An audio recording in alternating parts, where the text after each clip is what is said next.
ओम जगदाधार ओम जगदाधार सर्वदेष्ठां धात्रे नमः। सर्वदेष्ठां धात्रे नमः। ओम जगदाधार ओम जगदाधार सर्वदेष्ठां धात्रे नमः। सर्वदेष्ठां धात्रे नमः। ओम जगदाधार ओम जगदाधार सर्वदेष्ठां धात्रे नमः। सर्वदेष्ठां धात्रे नमः। सच्चिदानंद भगवान की जय। सत्य सनातन भगवान की जय।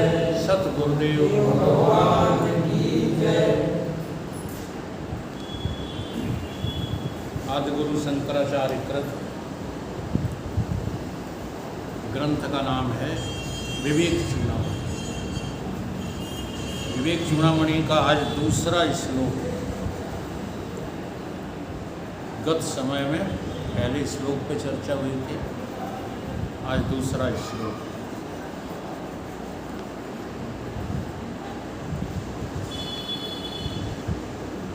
जंतु नाम नर जन्म दुर्लभम तह कुसुत्तम ततो विप्रता तस्माद् वैदिक धर्म मार्ग परता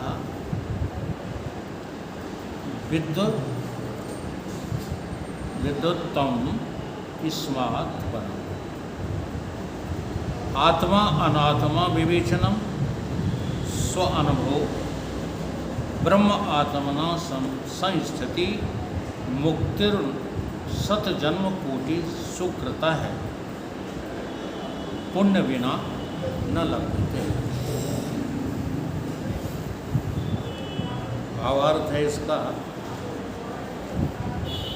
पहले तो नर जन्म दुर्लभ है, उससे भी जो है अधिक दुर्लभ है पुरुषत्व का जागना, जो अभी चर्चा कर रहे थे। और उससे भी अधिक जागना ब्राह्मणत्व का,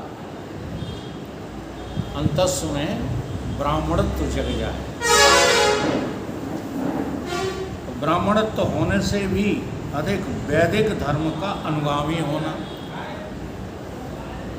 ब्राह्मणत्व जब हो गया है तो वैदिक धर्म के अनुसार नहीं।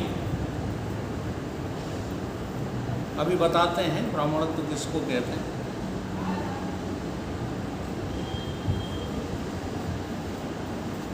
वैदिक धर्म का अनुगामी होना और उससे भी जो है अधिक उस वैदिक धर्म को पालन करना। ये सब होने पर भी आत्मा और अनात्मा का विवेक, सम्यक अनुभव, ब्रह्म आत्म भाव से स्थित और मुक्ति, ये तो करोड़ों जन्मों के किए हुए कर्मों के परिपाक के बिना प्राप्त नहीं हो सकते। पुण्य पुंज में मिले न संता सतसंगत संस्कृति कर। जब हमारे तुम्हारे करोड़ों जन्मों के पुण्य उदय होते हैं तब कहीं जाकर के सत्संग मिलता है। तो आदिगुरु शंकराचार्य ने यहाँ क्रम बताया कि देखो, भगवान की ओर से जो है जो चीज़ें दुर्लभ होती हैं वो हमको सुगम कराती हैं। अब जो कुछ कर रहे हो लापरवाही, वो अपनी ओर से करो। आगे इसको और विस्तार में कहा जाएगा। मनुष्यतम महापुरुष संश्रया, ये बड़ी दुर्लभ। तो दुर्लभता के लिए जो है आदिगुरु शंकराचार्य ने एक सूत्र दिया। तो क्या कहते हैं? तावत गर्जन्ति शास्त्राणि,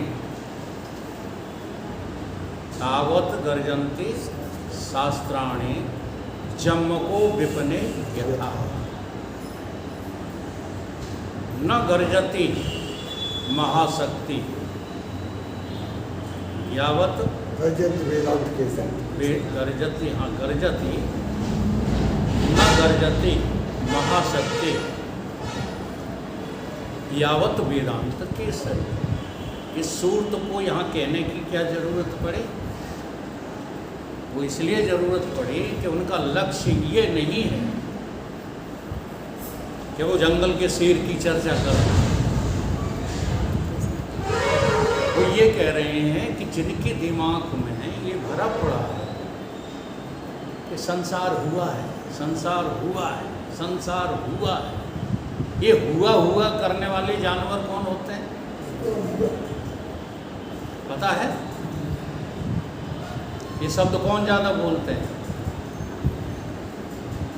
हुआ हुआ कौन बोलता है? अब इतना भी नहीं पता। गीदड़ बोलते हैं, गहदुआ बोलते हैं। अब हमारी तुम्हारी भी वृत्ति क्या है देख लो। हुआ है, परिवार हुआ है, हुआ है ना, रिश्तेदार सब हुए हैं। ये सब क्या लगता है?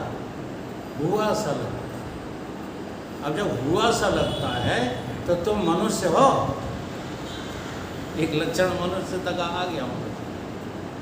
इसलिए कहा गया जंतु नाम नर जन्म दुर्लभा दुर्लभम मता। जब तक हमारी वृत्ति में ये है कि जगत हुआ है, जगत भोगना है, जगत में प्रतिष्ठा पाना है, जगत में आगे बढ़ना है, तब तक हम सच्ची बात गहदुआ से अधिक गिनती में ये सब चुप हो जाते हैं। गहदुआ कब चुप हो जाते हैं? जब सिंह दहाड़ता है। जब सिंह दहाड़ता है तो गहदुआ चुप हो जाता है। यानी सारे शास्त्र जो है हुआ हुआ वाला, हाँ, न्याय दर्शन हुआ वाला है, सांख्य दर्शन हुआ वाला है, वैशेषिक दर्शन हुआ वाला, ये सारे दर्शन किसका वर्णन करते हैं? हुआ हुआ हुआ। सारा गड़बड़ तो यही हो गया ना। इसलिए आज मंचासीन जो जगत गुरु बने बैठे हैं उनके जवाब इतने गंदे होते हैं। क्यों होते हैं? क्योंकि उनको हुआ दिखाई दे रहा है। इसलिए वो कहते हैं कि हम कभी भगवान हो ही नहीं सकते। वो क्यों कहते हैं कि हम कभी भगवान हो ही नहीं सकते? तब कहते हैं जब उनकी बुद्धि में ये बात है ही नहीं कि भगवान अन हुआ है। अभी उनसे चर्चा करो तो बस इसी तरह की बहुत निम्न स्तर की चर्चा करेंगे। जैसे एक व्यक्ति ने से हमने ये चर्चा की तो वो कहने लगा हम तब माने तुम भगवान हो, नीम का पत्ता तोड़ ली, अब कहीं इसको लगा दो तो हम तुम्हें जाने कि तुमको हो। तो दृष्टि कहाँ पर है? हुआ पर है या अन हुए पर है? तो बस तुम्हारी दृष्टि ही जो है खराब है। इसलिए तुम विद्वान कहलाने के योग्य ही नहीं हो। जो सारे जो है अपने शिष्यों को ये सिखाए कि तुम कभी भगवान नहीं हो सकते, उससे बड़ा हमें लगता मूर्ख इंसान दुनिया में दूसरा है। ये आदिगुरु शंकराचार्य की भाषा है। वो कहते हैं सिंह की तरह जो है तुम जब गरजोगे तो ये हुआ वाला जो है सब तुम्हें दो कौड़ी का दिखाई देगा। तब तुम किसकी जगह आ जाओगे? सिंह की जगह। और मनुष्य नाम यहाँ सिंह का है। जो सिंगड़ है तो वही मनुष्य है। इतनी बड़ी महिमा है मनुष्यता की।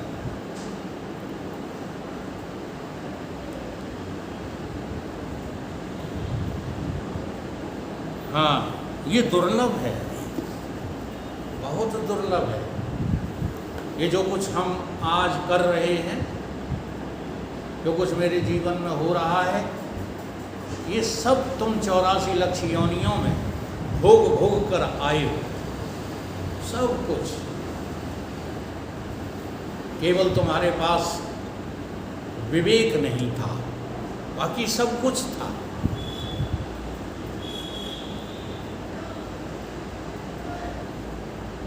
हम तुम सारी जिंदगी लगे रहे,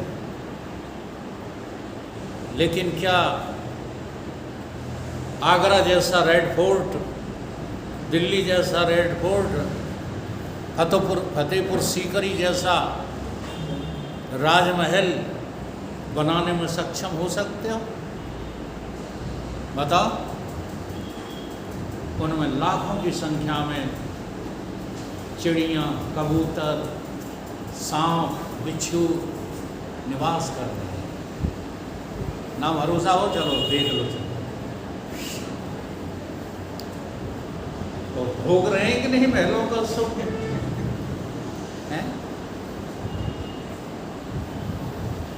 धन संपदा देखना है तो सर्पों के जंगल में चलिए, सपेरों के मुंह से भी सुना है। और वैसे भी जो है कई एक जगह प्रमाण शास्त्रों में मिले, जहाँ पर काले सर्प की संख्या अधिक होती है, वहाँ इस पृथ्वी के भीतर अथाह खजाना जो है प्राप्त हो सकता है यदि खुदाई कराई जाए। तो वो उनके मालिक हैं, और जो इस चक्कर में है वो को है फिर?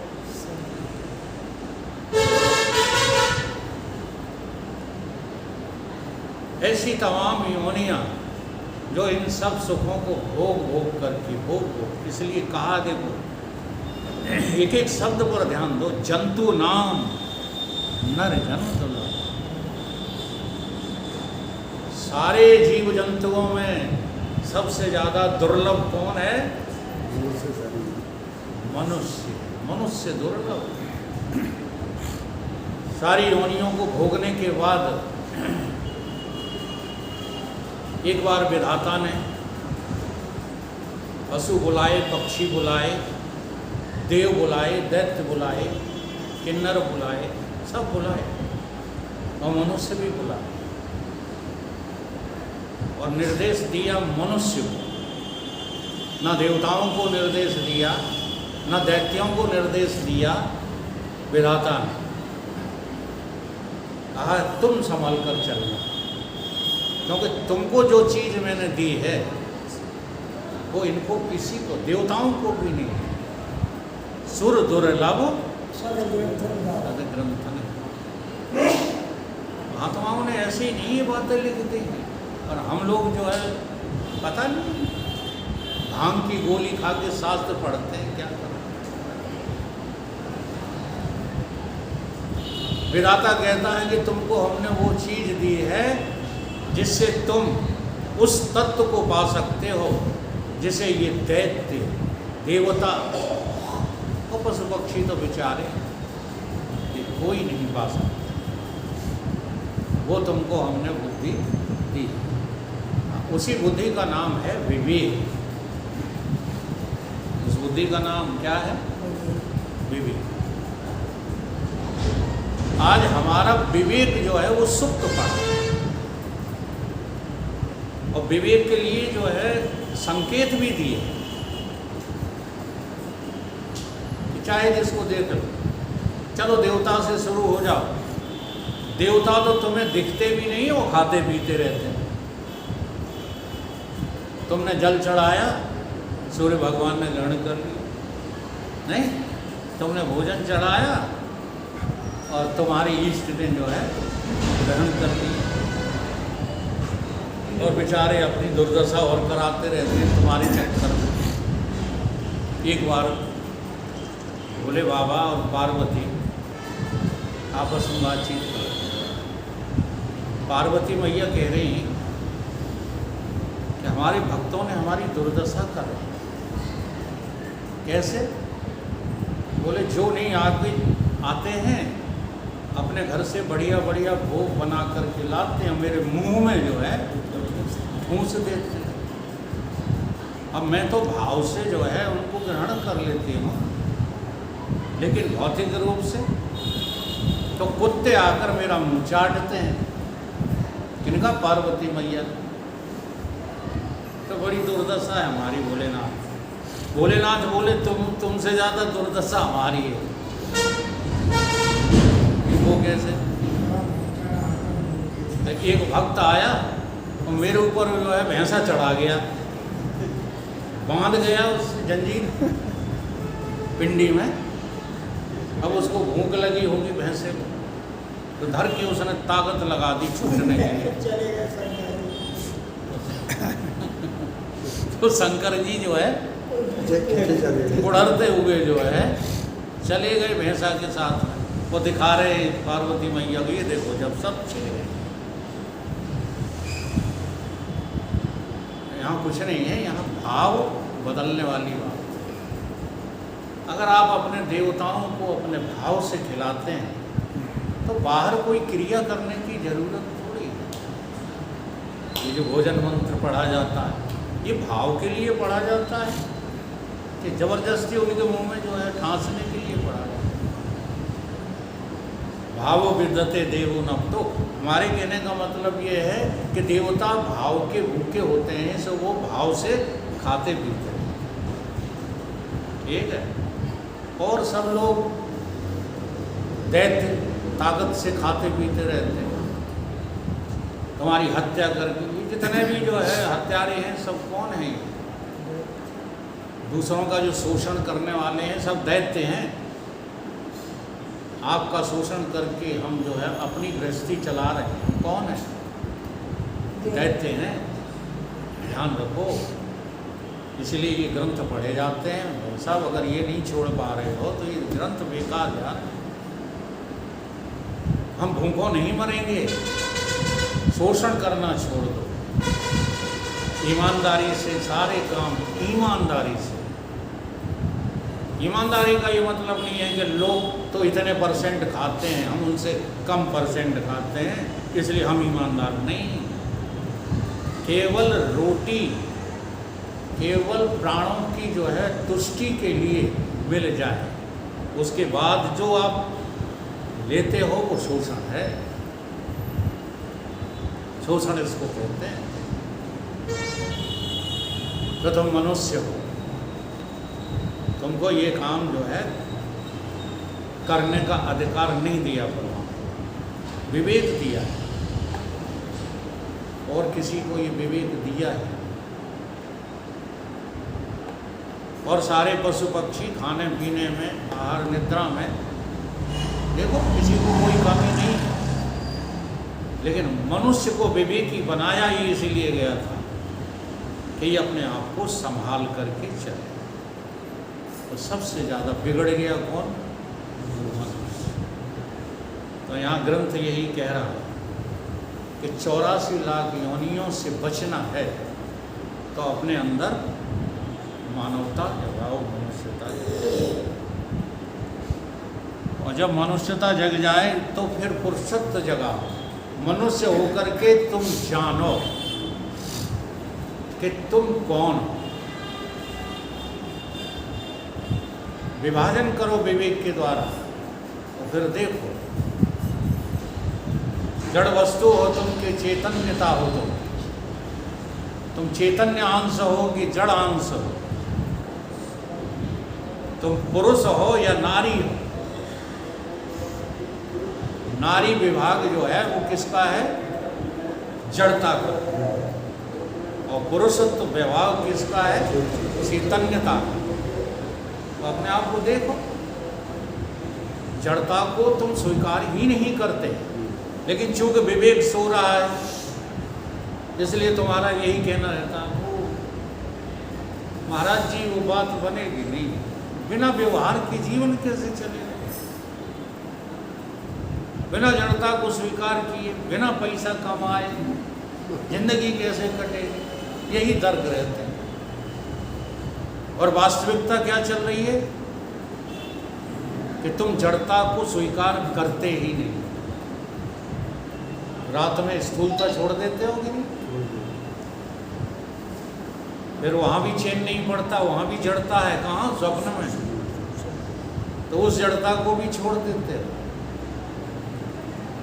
सारी जड़ता का त्याग करके तुम चैतन्यता में शामिल हो जाते हो। फिर सवेरे जाग कर कहते हाँ ऐसा आज नींद आई, ऐसे सोए क्या आनंद था। और जिस दिन आपको रात को सोने को नहीं मिले, पूरा दिन तुम्हारा बेकार चला जाए। इससे पता क्या चलता है कि तुम्हें जड़ता 1% भी स्वीकार नहीं। सुन रहे हो उदय सिंह बाबा? हाँ, ये है आदिगुरु शंकराचार्य। कहते हैं पुरुषत्व जगाओ, चैतन्यता जगाओ। तुम जड़ता में सुप्त पड़े सो रहे हो, विषधर की तरह अपनी जो है फन तो उठा लेते हो। हाँ, दुनिया में तो लग पड़ते हो, लेकिन कैसे हो? ये संसार रूपी बीन में मगन नहीं। तुम पुरुषत्व के बाद ततो विप्रता, अपने अंदर ब्राह्मणत्व जगाओ। ये क्या होता है ब्राह्मणत्व? विप्रता। संसार में 3 प्रकार के ब्राह्मण होते हैं। तुम देखो अपने आप को, कौन से प्रकार के ब्राह्मण। सबसे पहला जो है ब्राह्मण कौन होता है? गीता में जिसका वर्णन किया, सम दम तपो शौचम, सम दम तपो शौचम, शांति आर्जवम, शांति आर्जवम एव च, ज्ञानम विज्ञानम आस्तिकम, आस्तिकम, ब्रह्म कर्म स्वभाव। हाँ, ब्रह्म कर्म स्वभावजम। ये 9 लक्षण आपके अंदर आना चाहिए, तो यू आर ब्राह्मण। क्यों गफलत में पढ़ते हो? अरे दैया हम शूद्र के यहाँ जन्मे, हम तो झंडा लेकर लड़ेंगे ब्राह्मणों से। क्या जरूरत है झंडा लेने की? समदम आपके भीतर है क्या? सम किसको कहते हैं? मनोनिग्रह को सम कहते हैं। मन का निग्रह, यानी मन तुम्हारे बस में है कि तुम मन के बस में हो। यही भजन है, इसी को किया करो। माला घुमाते तो जाए, यानी कितनी जिंदगी निकल गई। माला तो मेला माला फेरत युग भाया।